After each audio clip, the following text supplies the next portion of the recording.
Welcome students. आज हम करेंगे third application of dimensional analysis uses और वो एप्लीकेशन है conversion of one system of unit to another. इसका मतलब क्या है? अगर मैं आपको कहूं कि I have a velocity of 36 kilometre per hour of an object और आपको इसको कन्वर्ट करना है मीटर पर सेकंड में, तो आप कैसे कन्वर्ट करेंगे? आप सिंपली ये करेंगे, ये किलोमीटर है तो मीटर में कितना हो जाएगा 1000 मीटर अपॉन 1 आवर है तो आवर सेकंड्स में कितना हो जाएगा 3600 सेकंड्स। तो ये आंसर आ जाएगा कितना, ये और ये कट गया, ये आप कहेंगे आंसर आ गया 10 मीटर पर सेकंड। और ऐसे आपने क्या किया, वन सिस्टम ऑफ यूनिट कुछ किलोमीटर पर आवर का यूनिट था उसमें किसमें कन्वर्ट कर दिया, मीटर पर सेकंड में कन्वर्ट कर दिया। बेटे आप ये बात को समझो कि जब भी कोई फिजिकल क्वांटिटी होती है, जैसे कि ये v है, वेलोसिटी है हमारे पास, तो उस फिजिकल क्वांटिटी के दो हिस्से होते हैं। दो हिस्से कैसे कि एक तो न्यूमेरिकल फिगर होती है और एक होती है उसका यूनिट। ठीक है, n and u। n represents a numerical value and u represents the unit. ठीक है, अब किलोमीटर पर आवर है तो उसके अंदर कुछ वैल्यू 36 होना n1 है और किलोमीटर पर आवर कोई एक सिस्टम ऑफ यूनिट है u1। जब हमने इसको मीटर पर सेकंड में कन्वर्ट कर दिया तो वैल्यू हो गई कुछ n2 10 हो गई और यूनिट क्या हो गया, कुछ second system of unit metre per second हो गया। पर हमने किया क्या, हमने 36 किलोमीटर पर आवर को equal to 10 metre per second लिखा। मतलब मैं ये कह सकती हूँ कि in general n1 u1 in one system of unit is same या equal to some n2 u2 in other system of unit। तो बेटा यही चीज हमारे इस एप्लीकेशन में यही फॉर्मूला अप्लाई करेंगे कि अगर हमें एक सिस्टम ऑफ यूनिट से दूसरे सिस्टम ऑफ यूनिट में कन्वर्जन करना है तो we have to use the formula n1 u1 n2 u2, right. अब इसका अगर मैं बात कहूं कि ये जो वेलोसिटी एक फिजिकल क्वांटिटी है जिसे हम कन्वर्ट कर रहे हैं, तो इसका डायमेंशनल फॉर्मूला क्या होगा? You will simply tell me ma'am it is LT⁻⁻1। ठीक है, अब इसका डायमेंशनल फॉर्मूला LT⁻⁻1। इस सिस्टम ऑफ यूनिट में भी यूनिट का जो फॉर्मूला बनाएंगे वो क्या आएगा LT-1, और इस सिस्टम ऑफ यूनिट में भी अगर मैं बात कहूं तो भी फॉर्मूला क्या रहेगा, वेलोसिटी का डायमेंशन फॉर्मूला तो चाहे यूनिट कुछ भी हो सिस्टम ऑफ यूनिट रहेगा तो LT-1 ही।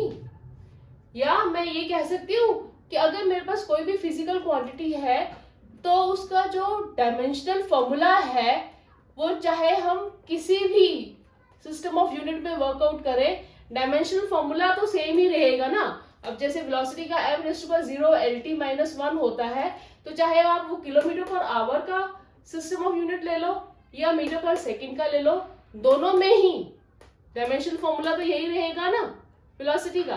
तो मैं क्या कहना चाह रही हूँ, मैं इन जनरल ये बता रही हूँ आपको कि हम किसी भी सिस्टम ऑफ यूनिट में वर्कआउट कर ले, फिजिकल क्वांटिटी का डायमेंशन फॉर्मूला तो वही रहता है।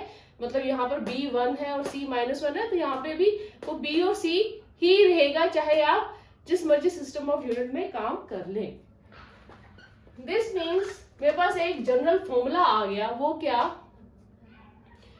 कि अगर मेरे को जैसे यहाँ पे बोला गया कि n1 u1 दिया हुआ है और आपको n2 निकालना है when second system of unit is metre per second, तो n2 की वैल्यू इस पर्टिकुलर फॉर्मूला से क्या बन जाएगी, n2 will be equal to some n1 u1।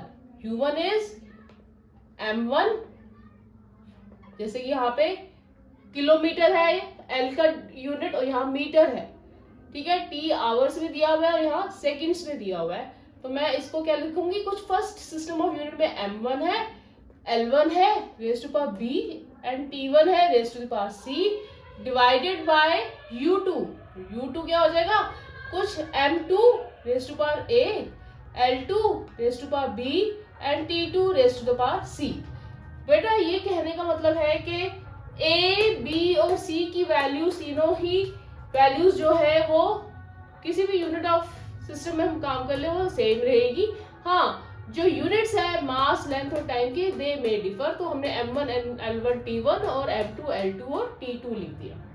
ठीक है, तो ये एक जनरल फॉर्मूला आ गया जिससे we will be working out. Now suppose the question is you have to convert 1 joule into ergs. You have to convert 1 joule into ergs. How many ergs make 1 joule? अब joule किसका unit है? Joule ऐसा ही unit है किसका? Work done का। Work done का formula क्या होता है? Force into displacement. और इसका अगर हम डायमेंशनल फॉर्मूला निकालें तो वो क्या आता है? It is mass into acceleration into displacement, that is क्या बन जाएगा? m lt minus 2 and s again, so it makes dimensional formula as ml2 t minus 2, right? जिसमें कि हमें ये पता लग गया a की वैल्यू क्या है? 1, b क्या है? 2 और c क्या है? -2। अब जूल जो है वो किस में है? Joule is in SI system of unit. Ergs किस में है? Ergs is in CGS system of unit.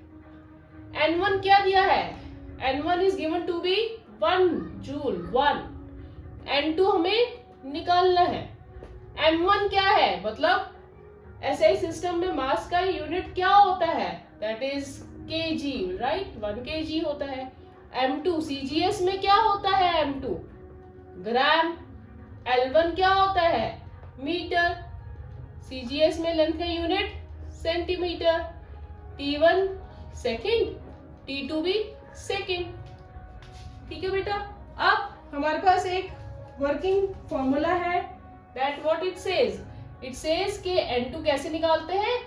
N1 U1 upon U2। तो इसमें हम वैल्यूज पुट करेंगे, will find out N2। N2 कैसे निकालोगे? N2 would be simply N1 which is 1 U1 में क्या था? M1 upon M2 raise to the power A, L1 upon L2 raise to the power B, T1 upon T2 raise to power C। ठीक है ना? अब इसमें हम values put कर देंगे, will find out N2 would be equal to M1 is kg upon M2 is gram raise to the power A की value क्या है? 1। L1 is metre, L2 centimetre raise to the power B क्या हमारे इस formula में? It is 2, B is 2 and 1 second upon 1 second raised to power C is given to be -2. So what do you get? 1 kg को ग्राम में convert करो, 1000 gram upon gram. Metre को centimetre में 100 centimetre by centimetre raise to power 2 और second cut गया। So what do you get? We are getting N2 is 1000 into 10 raised to power 2 into 2 4 means 10 raised to power 7। तो आपके पास N2 की value क्या आ गई? 10 raised to power 7। और हम answer में क्या लिख सकते हैं कि 1 joule is equal to 10 raised to power 7 ergs। Alright? So this is the way how we work out in this question. Similarly, if I give you a homework, you convert 1 Newton into dynes. Again, how will you proceed? You know Newton किसका unit है? Force का, right? अब force का dimension formula क्या हो जाएगा? Mass into acceleration. Simply बेटा आपको बस ये डायमेंशन फॉर्मूला सबसे पहले निकालना होगा। डायमेंशन फॉर्मूला में A, B, C की वैल्यूज फाइंड आउट करोगे। A क्या हो जाएगा? 1, B क्या हो जाएगा? 1, C हो जाएगा -2। और फिर क्या करना है? Simply Newton means SI system of unit दिया हुआ है, कन्वर्ट किस में करना है? डाइन मतलब CGS में। ठीक है, again you will find out N1 is given to be 1, N2 आपको निकालना है। SI सिस्टम में क्या हो जाएगा? kg मीटर सेकेंड, वहां क्या हो जाएगा? Gram centimetre second, and then you will have to put the values in this formula and proceed. So this is a homework for you. You have to do it yourself. मैं answer इसका बता देती हूँ. Answer should come out to be that 1 newton is 10⁵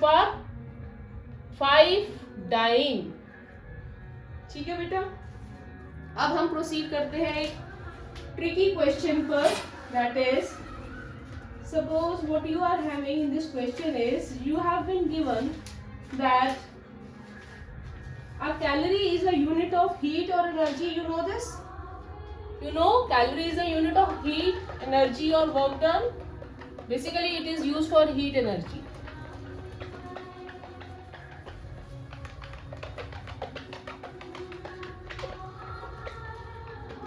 So it is given that 1 calorie which is equal to 4.2 joules, where they have also given that 1 joule. वैसे we know work done is unit is joule, and they have given that 1 joule is 1 kg meter square per second square, and you have to convert this value of 4.2 joules into a system in which we are using alpha kg for mass, we are using beta meter for length, and you are using gamma seconds for time. आपको इस system में 4.2 joules की value निकालनी है. Again simple way how to proceed. सबसे पहले हमें क्या निकालना है? Dimensional formula of the given physical quantity, that would be ml2 and T-2, where we come to know A is 1, B is 2 and C is -2. Then we will form a table जिसके अंदर first system is SI and this is a new system जिसके अंदर हमने value निकालनी है. ठीक है. First system में N1 is 1, N2 हमें मालूम नहीं है, अभी हमें निकालना है. Then M1 in first system is kg, in second system M2 we given alpha kg, L1 is SI system metre, और यहाँ पे दिया हुआ है beta metre. T1 is given to be we know 1 second यहाँ पे SI में, और यहाँ पर कितना है? गामा सेकेंड्स उन्होंने दिया हुआ है क्वेश्चन. ठीक है बेटा. अब simple we know we have to put the values in this formula. N2 is equal to N1 times M1 upon M2 raise to the power A, L1 upon L2 raised to the power B, T1 upon T2 raised to the power C. So put the values in this. What will you get? N2 would be equal to N1 is 1, M1 is 1 kg upon M2 is alpha kg, whole raised to the power A is 1, L1 is 1 meter, L2 is beta meter, raised to the power B is 2, T1 is 1 second, T2 is gamma second, raised to power 3, that is -2. Right? Up simple, just carry on the calculation work. N2 would be equal to what? kg cancels, alpha raised to power -1. Okay, one thing more, this was in 1 calorie. N1 is given to be in 1 calorie. So don't forget this. If it is 1 calorie, and we have been given that 1 calorie is 4.2 joules, तो N1 में हम 1 calorie की जगह पहले क्या लिख सकते हैं? 4.2 joules. ठीक है ना? This is 1 calorie or 4.2 joules. So we can write it as 4.2 in terms of joules, since we are working in SI system. So it's better, don't write it in calories. You have to write the value which is given in joules. So ये आ जाएगा साथ में alpha raised to power -1, 1 meter upon beta metre, ये cancel हो गया, beta ऊपर चल जाएगा, -2 हो जाएगा, और ये सेकेंड कैंसिल हो गया, gamma will be +2. So this comes out to be the value of the 1 calorie. It equals 4.2 alpha -1, beta -2 and gamma 2 in terms of new system of unit which they have given in the question. Similarly, if you proceed with another tricky question of such sorts which are often asked in the competitive exams. Now let me tell you this question, what this question says.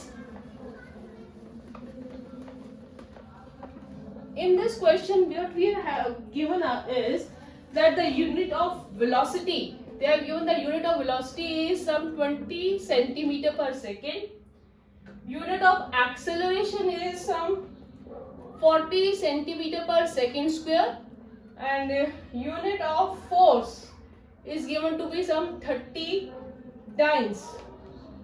And they are asking what are the units of mass, length and time in this new system of unit. अब ऐसे question में proceed करने के लिए बेटा हमें सबसे पहले ये देखना है कि क्वेश्चन में दिया क्या हुआ है. किसी भी क्वेश्चन को सॉल्व करने से पहले हमें ये सोचना होता है कि क्वेश्चन हमें बता क्या रहा है और उससे पूछ क्या रहा है.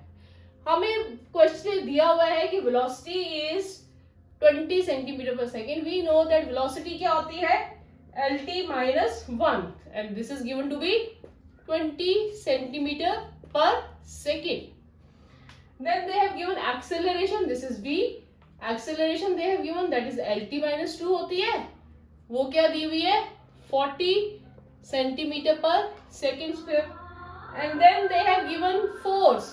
Force क्या होता है, mass into acceleration, and this they have given to be some 30 dynes. हमें क्या निकालना है, मास. क्या हम मास को फोर्स अपॉन एक्सेलरेशन लिख सकते हैं? Yes, F is equal to m में. m is F by a, that is 30 upon 40. ये आ गया 3 by 4 grams.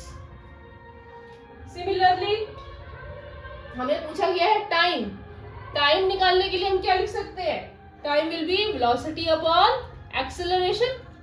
We know velocity, acceleration क्या होता है, velocity upon time. So time is velocity upon acceleration. Velocity is given to be 20, acceleration is given to be 40. Time comes out to be half seconds. And then what is required? Then they have asked for length. Length निकालने के लिए we know that we have been given force mlt minus 2 be 30, right? So in this, if we put the values of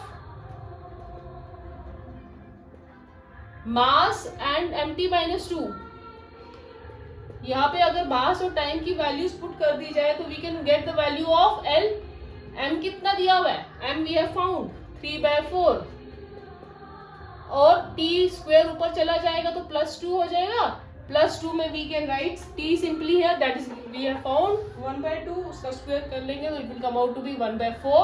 So what do you get is L you are getting as 10 centimeter. So this gives you the answer of 3 quantities. So beta, if any questions regarding this topic you may ask me in the comment. I will always answer your questions. Okay.